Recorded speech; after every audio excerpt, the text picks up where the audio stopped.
Whenever you hear anybody talk about this YouTube game, they say make videos on what you're passionate about. So I'm gonna do just that. In honor of Dark Souls Remastered, we're going to talk about the absolute worst part of the Souls series. Or at least the worst part for me. And that's long, pointless runs back to boss fights. If you're familiar with Souls, you should be very aware of what I'm talking about. Every boss is located some distance away from a bonfire, the game's checkpoint system. And because most bosses do not succumb to the player's blade on try 1, we must rerun that route from the bonfire to the boss every time we lose to the boss and die, which happens a lot in Dark Souls. As I am talking about my own view here, let's begin with a story about how I first started playing the Souls series and how these runbacks have always been my bane. I had heard some of my friends talk about how great Dark Souls 1 was, and how it ruined other games for them because it was just so good. I wanted to put that to the test, so I got Dark Souls Prepare to Die Edition on Steam during a sale, and despite it crashing every time I touched the PC settings tab, I gave it a go. I played consistently right up to the Taurus Demon, the first real boss of the game. I could not kill him for the life of me. I'd get into the fight, hit him once or twice, try to dodge, and horribly fail, either getting killed or knocked off the edge of the bridge. And every time I died, I respawned at the Undead Burg bonfire and made my way back. I heard a rumor that enemies stop respawning if you kill them enough times, but after killing every husk of a skeleton standing in between me and Taurus probably a dozen times, I became disheartened with that theory. I took to running past them. I would often get stopped, hit, and killed because I was inexperienced at the game and the enemies, but even then it took less time than killing every single one of them every run back to Taurus.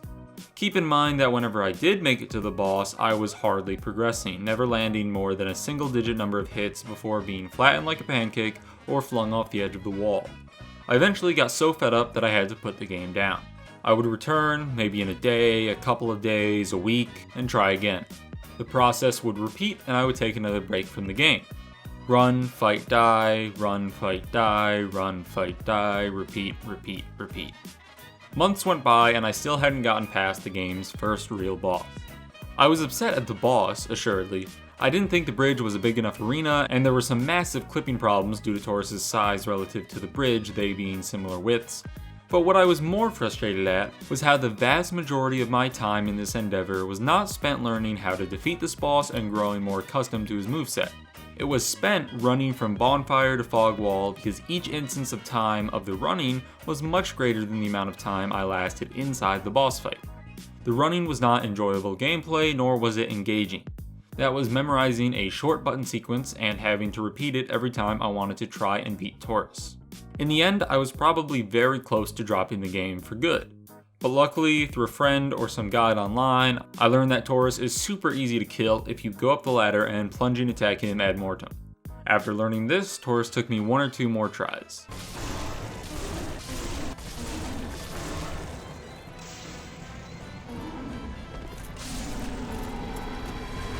And it was a rush to have finally vanquished the boss that delayed me for months and actually get to explore the rest of the game, meet Solaire, and discover branching world paths. Exhilarating.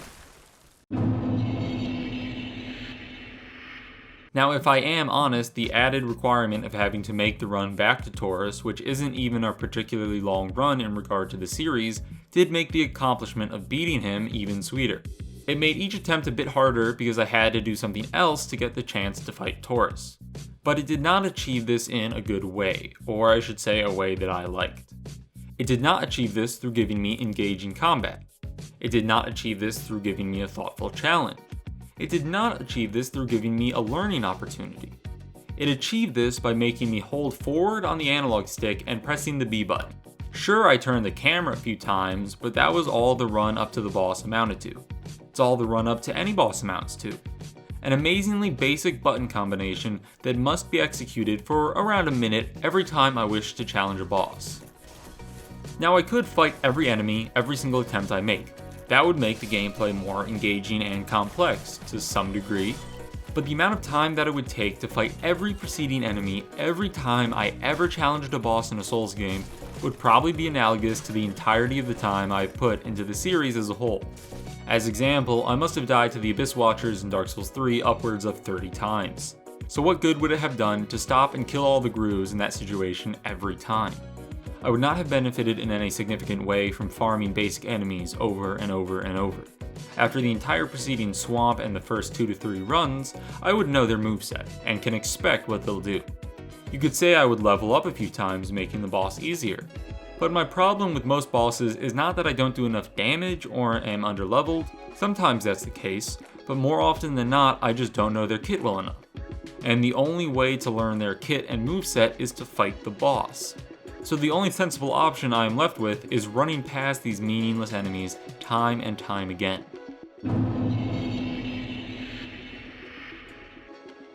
Many, if not most, of these runs are not hard. The run to the Abyss Watchers is a great example of that. It's practically a straight line with one left turn at the end and you're at the boss. It's trivial to complete. So if it's so easy, why not just do it? Well, part of the reason is because it is so easy. Run-ups to fog walls equate to a bad game of Dance Dance Revolution or Osu, where instead of a consistent string of commands that I have to input in precise order, lining up with music or what have you, the whole game is just up on the left stick and hold B. Maybe sometimes press B. Maybe sometimes slightly swerve the right stick for convenience of viewing. And that is about the entirety of the engagement I feel in these run-ups. Dark Souls 2 has a prime example of the futility of this mechanic, because of course Dark Souls 2 does, that I think will garner some sympathy for my position. The run-up to the final boss in Dark Souls 2 includes a door that you have to wait a bit to open, and a long, narrow walkway with no enemies. To open the door, you have to equip a ring which serves no other function. So for the final fight, you'll want to switch that ring slot back to something useful. This is an inventory process you'll do every time you make an attempt on the boss. And then you run for about a minute, going in essentially a straight line.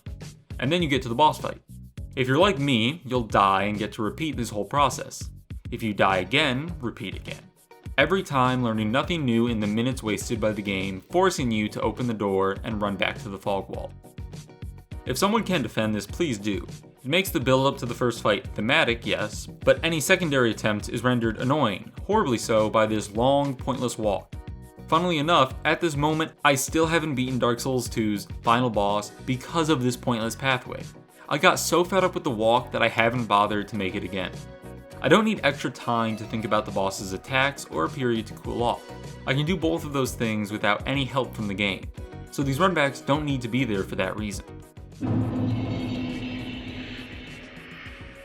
It also comes down to one of the core dichotomies in the Souls series, and that is between world exploration and boss fights. You can split any of the games up into these two categories and see two of the main focuses. FromSoft crafted experiences based around long, tense sections of world and level exploration, followed up by climactic boss fights.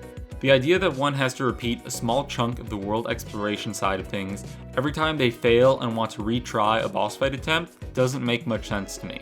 Especially when it's an intensely neutered version of that exploration, because it is simply running through the level and not actually exploring it. And the games are often designed around the player dying to bosses at least a couple of times, so to forcibly tack on a wanting version of the world exploration to every boss fight doesn't seem to fit.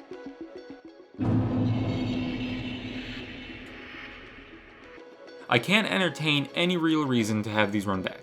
I mean, if someone can defend the design choice of the minute plus straight walk at the end of Dark Souls 2, please do. Write a comment, make a video, anything. I felt this way the first time I played the original Dark Souls, and I have felt this way with each successive title I've taken a crack at. It unfortunately has never gotten better. Now, a bit contrary to what some might think, I'm not going to be offering a solution. It would be a bit arrogant of me to try and claim one without taking into account every single other game design choice and consequence such a shift in an integral part of the series would cause. And that would be much more content than even a whole nother video could contain. So I do not end this video with a solution, resolution, conclusion, or anything else like that. Just a thank you for taking the time to listen to my case against the worst feature, in my eyes, in this beloved franchise. I care about the series, so I like discussion about it. Hopefully this can be a starting point for some new discussions about one of the most contentious issues I have with the game, especially conversations that don't end with an unnecessarily condescending "get good." For those of you that like my lore explanations of Soul stuff, be on the lookout. I'm planning a video talking about general lore and context for each and every boss for Dark Souls Remastered. It won't be super in-depth, but more of a look at why each boss is standing in your way and a bit of their backstory. Thank you for watching.